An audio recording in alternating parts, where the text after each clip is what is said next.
오늘 말씀은 사무엘하 18장 19절에서 27절까지 말씀입니다. 좋은 소식을 가져오느니라 라는 제목으로 함께 나누도록 하겠습니다.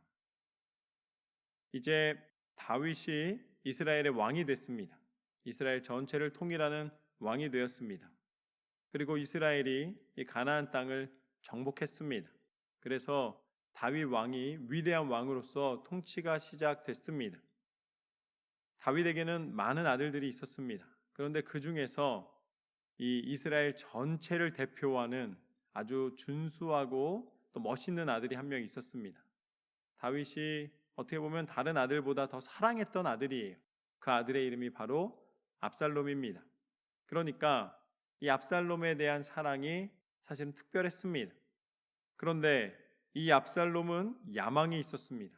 그래서 이 압살롬은 자신에게 있었던 많은 아픔들이 있는데 그 아픔들을 무엇으로 극복하길 원했냐면 자신이 왕이 되는 야망을 통해서 극복하길 원했습니다.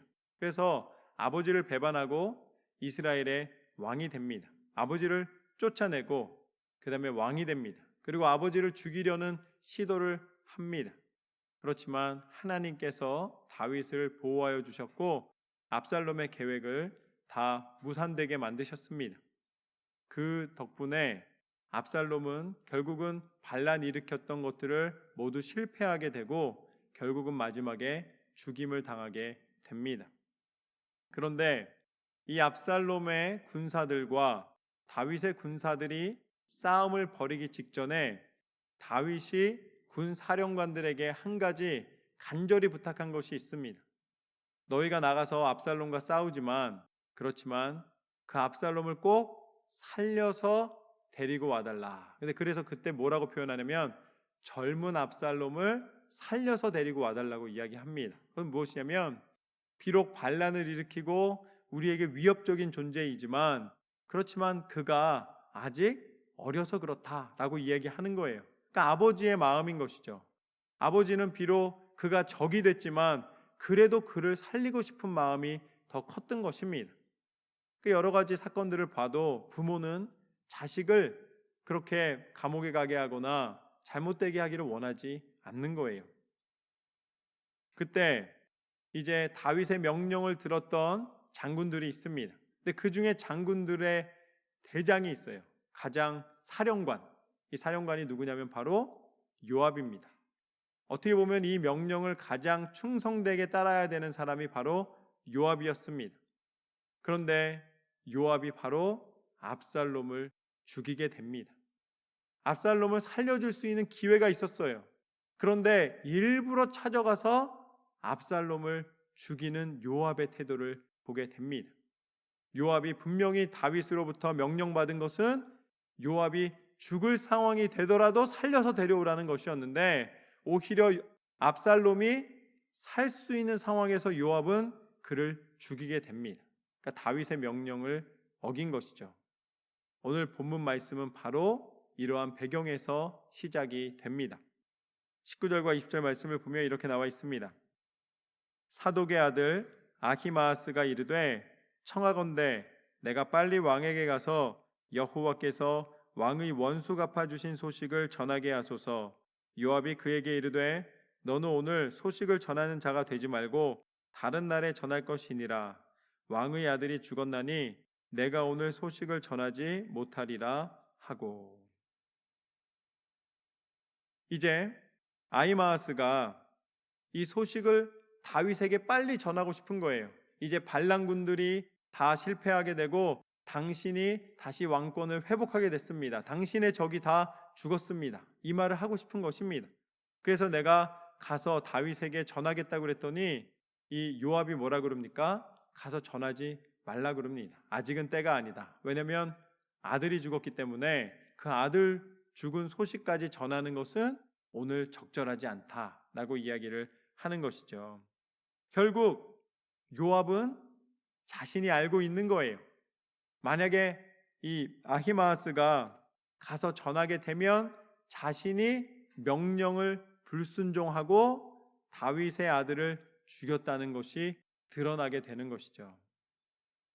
요압은 그것을 원치 않았습니다. 원치 않은 정도가 아니라 두려워한 거예요. 그래서 그를 보내기를 꺼려합니다. 그래서 가지 말라 그럽니다. 나중에 하면 된다. 나중에 하면 된다. 라고 이야기를 합니다.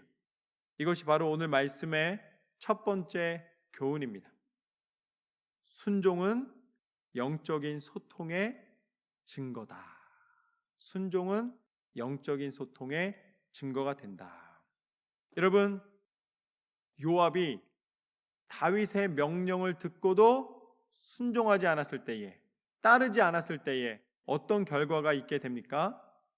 결국 요압은 다윗을 두려워하는 거예요.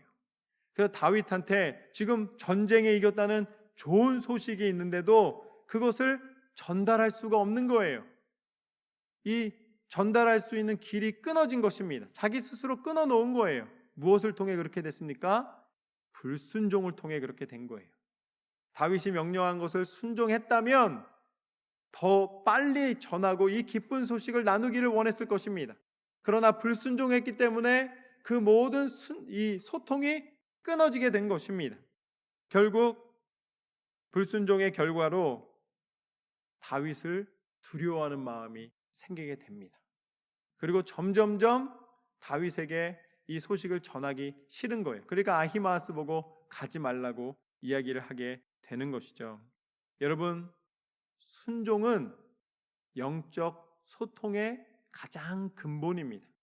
여러분, 순종을 통해 함께하는 모든 이들이 한 마음이 되고 한 뜻이 되고 서로가 서로를 이해하고 함께할 수 있는 상황이 되는 것이죠. 이것보다 더 긍정적인 힘은 없습니다. 순종이 제사보다 낫다라는 것이죠. 지금 요압에게는 그 무엇보다도 다윗 왕에게 순종하는 그 충성이 필요했습니다. 그렇지만 그는 그렇게 행하지 않았고 결국은 다윗을 두려워하여서 좋은 소식도 전하지 못하고 있는 모습을 보게 됩니다. 그렇다면 이것을 오늘날 우리에게 적용한다면 우리는 이 순종의 모습을 어떻게 이루어갈 수 있을까요? 무엇을 통해 우리는 순종을 할 수가 있을까요? 바로 그것은 우리가 하나님의 말씀을 읽을 때에 하나님의 뜻을 분별하고 하나님의 사람이 되는 줄로 믿습니다. 하나님의 말씀을 읽지 않으면은 우리는 하나님이 우리를 얼마나 사랑하시는지, 하나님이 얼마나 우리를 위기 가운데서 어려운 가운데서 건지시고 하나님의 뜻 가운데 축복의 자녀 되기를 원하시는지, 하나님이 우리를 영적인 길로 인도하고 계시는지를 깨달을 수가 없습니다.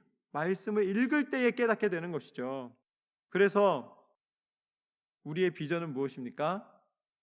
말씀을 편식하지 않고 다 읽자. 이게 일독 성경입니다. 그래서 새벽에도 주일에도 우리가 끊임없이 이 리빙 스루 더 바이블이라고 이제 작년부터 이름을 확실하게 지었는데요. 삶을 말씀을 통해 살아가는 것. 하나님의 음성이 들렸을 때에 그 음성에 순종하는 것이 능력인 줄로 믿습니다. 우리가 기도가 중요합니다. 그런데 우리가 기도할 때 어떻게 기도합니까? 하나님, 우리를 불쌍히 여겨주시고 우리의 이것도 들어주시고 이것도 이루어주시고 이것도 해주세요. 이렇게 얘기하잖아요. 계속 얘기하는 거예요. 나 이것도 필요하고 이것도 되고. 그러면 어떻게 됩니까? 이것은 한 방향 소통이에요. 그러니까 내 것만 계속 말씀드리는 거예요. 어떻게 하면 이게 하나님과의 대화가 되고 영적인 소통이 되고 영적인 연결이 됩니까? 우리가 말씀을 읽을 때에 가능한 줄로 믿습니다. 그래서 기도는 그냥 기도하는 게 아닙니다. 그냥 기도는 누구나 다 할 수 있는 거예요. 그러나 우리가 하나님의 사람이고 크리스찬으로서 기도하는 것은 하나님의 말씀 붙잡고 기도하는 것인 줄로 믿습니다. 그래서 하나님이 들려주시는 음성을 말씀을 통해 듣고 그 음성 가운데 감사의 고백, 때로는 회개의 고백, 때로는 결단의 고백, 용기의 고백, 그 모든 것을 하나님 앞에 드릴 수가 있는 것입니다. 이게 영적 소통이에요. 영적 소통은 말씀을 읽고 그 말씀을 듣고 하나님의 뜻을 쫓아 순종할 때에 가능케 되는 줄로 믿습니다.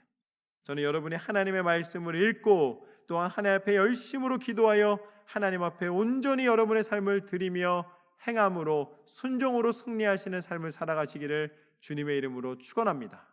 순종은 영적 소통의 증거다. 하나님의 말씀대로 순종하는 삶이 영적인 삶인 줄로 믿습니다. 21절 말씀을 보면 계속해서 이렇게 나와 있습니다. 21절에 보면 요압이 굿수 사람에게 이르되 내가 가서 본 것을 왕께 아뢰라 하매 굿수 사람이 요압에게 절하고 다름질하여 가니. 방금 전에 어떻게 했습니까? 아히마아스가 왔을 때 내가 가서 이 소식을 전하겠다 그랬더니 안 된다 그랬어요. 가서 전하면 안 된다고 이야기했습니다. 그런데 요압이 다음 바로 21절에서는 따로 굿수 사람을 불러다가 굿수 사람한테 이 소식을 전해라 라고 이야기를 하고 있는 거예요.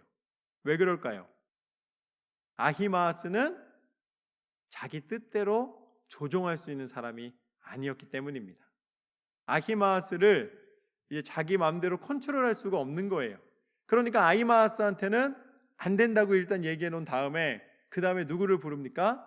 굿수 사람을 불러서 그에게 자기가 원하는 의도대로 이 소리를 집어넣게 됩니다. 그래서 굿수 사람이 전할 말을 다 지정해 줘요. 그래서 가서 이렇게 전해라 라고 이야기하는 것이죠. 여러분, 압살롬은 이렇게 전하나 저렇게 전하나 이미 죽었습니다. 요압이 다윗에게 불순종했다는 것은 이미 벌어진 일이에요.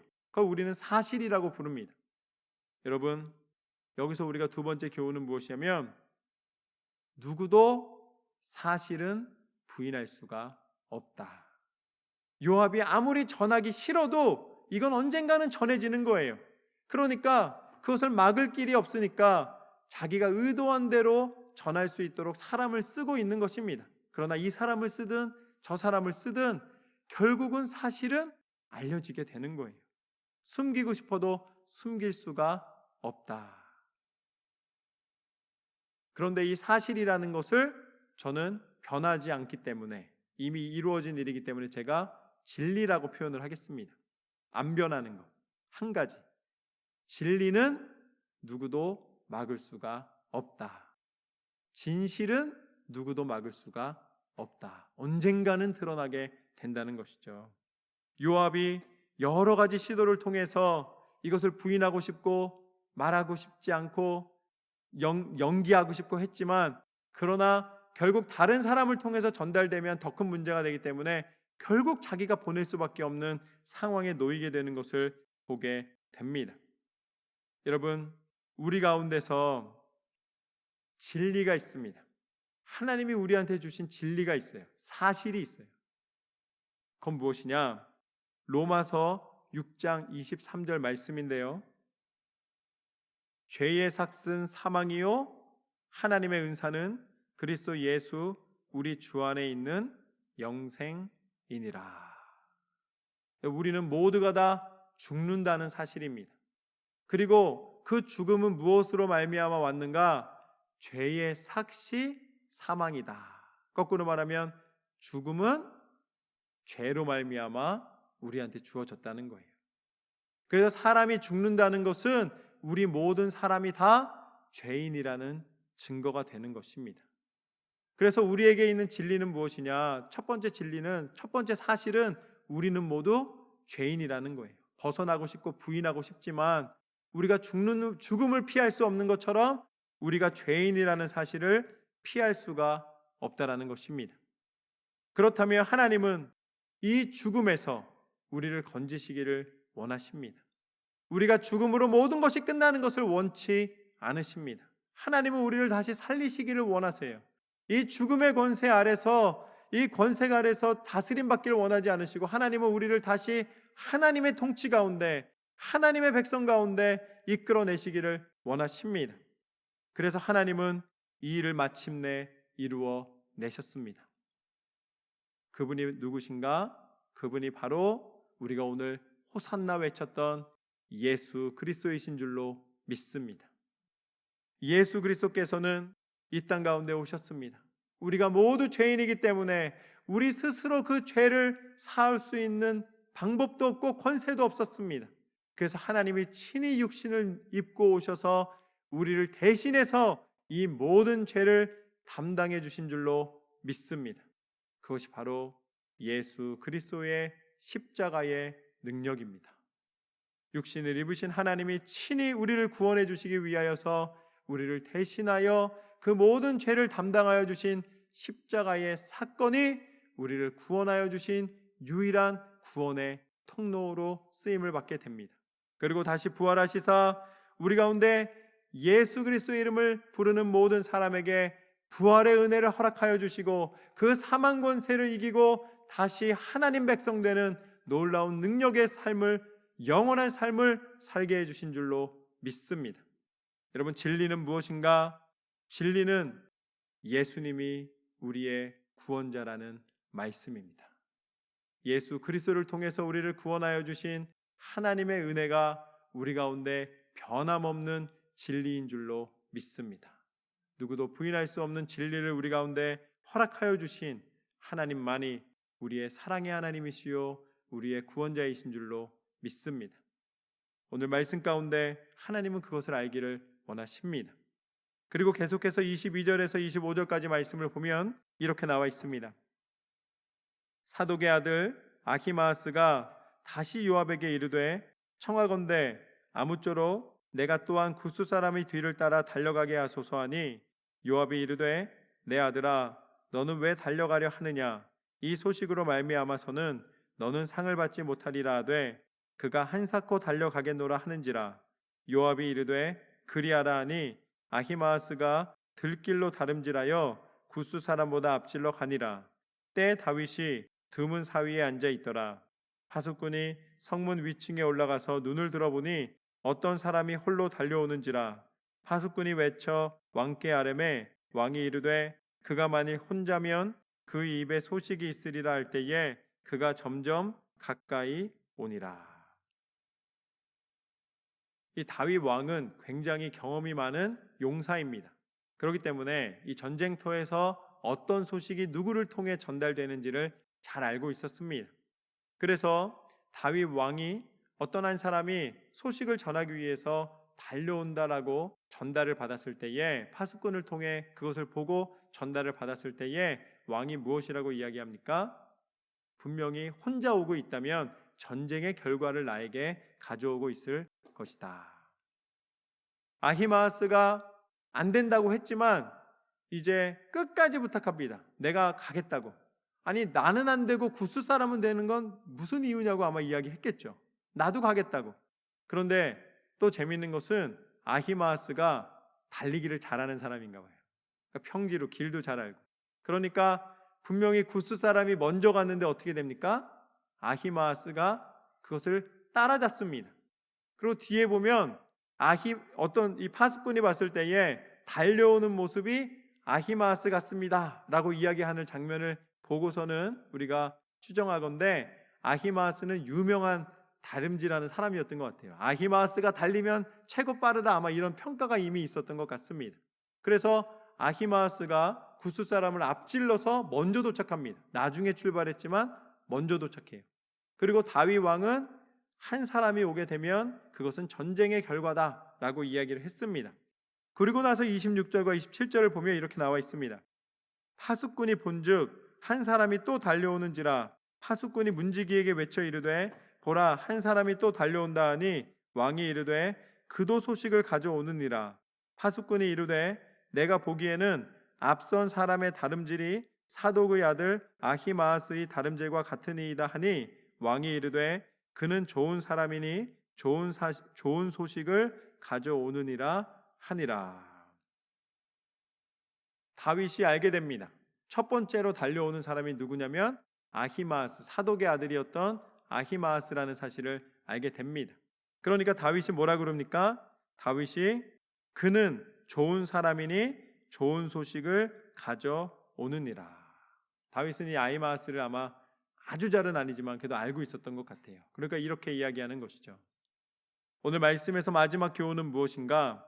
마지막 교훈은 좋은 사람은 좋은 소식을 가져온다 입니다. Good person brings good news. 왜 아히마아즈가 이렇게 빨리 달려서 다윗한테 왔을까요? 다윗은 아히마아스를 알고 있던 거예요. 아히마아스도 다윗을 알고 있었습니다. 다윗이 기뻐할 것을 생각하니까 구스 사람은 그냥 심부름 가는 거고, 아히마아스는 이 기쁜 소식을 전하고 싶은 마음이에요. 그래서 더 빨리 달려서 다윗에게 도착을 하게 됩니다. 그랬더니 다윗이 하는 말이 그렇게 말한 거예요. 그가 좋은 사람이니까 좋은 소식을 가지고 온다. 여러분이 만약에 좋은 친구, 좋은 가족 구성원, 그러니까 내가 우리 부모님에게 아니면 형제에게 좋은 가족이 되기를 원하고, 또한 좋은 리더가 되기를 원한다면 여러분은 무엇을 가져가게 됩니까? 여러분은 좋은 소식을 가져가게 됩니다. 물론 우리가 진정으로 서로를 사랑하고 진정으로 서로를 아낀다면 좋은 소식뿐만 아니라 슬픈 소식도 함께 나눕니다. 당연히 가족이 어떻게 좋은 소식만 나누겠습니까? 슬픈 소식도 서로 위로하고 함께 나누는 거예요. 그런데 오늘 이 곳에서의 포인트는 뭐냐면 무엇을 가져가기를 원하느냐라는 거예요. 안 좋은 소식들을 접하게 됐을 때에 서로 위로하고 서로 사랑으로 함께하지만, 그러나 우리가 가족에게 가져가고 싶은 것은 무엇이냐라는 질문에 우리는 좋은 것을 가져가기를 원할 것입니다. 아니, 누가 빵점 맞은 시험지를 부모님한테 가져가고 싶겠어요? 그러면 점점점 숨기게 되겠죠. 자기가 잘한 거를 가져가고 싶은 게 보통 사랑의 표현입니다. 그렇다면 하나님께서도 우리에게 가장 좋은 것을 주기를 원하십니다. 어떻게 할 수 있는가? 마태복음 7장 11절 말씀을 보면 이렇게 나와 있습니다. 너희가 악한 자라도 좋은 것으로 자식에게 줄 알거든 하물며 하늘에 계신 너희 아버지께서 구하는 자에게 좋은 것으로 주시지 아니하겠느냐. 여러분, 하나님은 여러분에게 가장 선한 것을 베풀어 주시기를 원하십니다. 가장 좋은 걸 주기를 원하시는 거예요. 그렇다면 하나님이 우리 가운데 허락하여 주신 가장 좋은 것이 무엇이냐? 그것이 바로 로마서 8장 18절 말씀에 있는 것과 같습니다. 로마서 8장 18절에 보면 생각하건대 현재의 고난은 장차 우리에게 나타날 영광과 비교할 수 없도다. 하나님이 우리 가운데 허락하여 주시는 가장 큰 선물은 장차 나타날 영광이에요. 하나님이 우리 가운데 예비해 주신 삶입니다. 예비해 주신 영광이에요. 그런데 그 영광이 무엇인가? 그것은 로마서 8장 38절에서 39절까지 말씀에서 가르쳐 주시는 것처럼 내가 확신하노니 사망이나 생명이나 천사들이나 권세자들이나 현재일이나 장래일이나 능력이나 높음이나 깊음이나 다른 어떤 피조물이라도 우리를 우리 주 그리스도 예수 안에 있는 하나님의 사랑에서 끊을 수 없느니라. 여러분, 하나님이 우리 가운데 허락하여 주신 가장 큰 사랑은 무엇인가? 죽음도 막지 못한, 죽음도 포기하게 하지 못한 예수 그리스도의 십자가의 사랑의 은혜인 줄로 믿습니다. 예수 그리스도로 말미암아 우리는 구원받은 하나님의 백성이 되었습니다. 누구도 그 이름의 권세를 막을 수가 없노라. 사망이나 생명이나 천사나 권세자들이나 현재나 미래나 능력이나 높음이나 깊음이라도 누구도 막을 수 없노라. 여러분은 하나님이 허락하여 주신 가장 귀한 선물, 예수 그리스도의 보혈의 능력과 예수 그리스도의 이름의 권세를 통해 받은 구원을 허락받은 하나님 백성인 줄로 믿습니다. 그래서 우리 가운데 하나님이 계심으로 우리는 날마다 하나님의 은혜를 누리며 살아갈 수 있는 줄로 믿습니다. 오늘 이 말씀의 능력처럼 하나님은 여러분을 구원하시고 영원한 생명 가운데 이미 안아 주셨습니다. 날마다 그 은혜에 감사하며 승리하시기를 주님의 이름으로 축원합니다.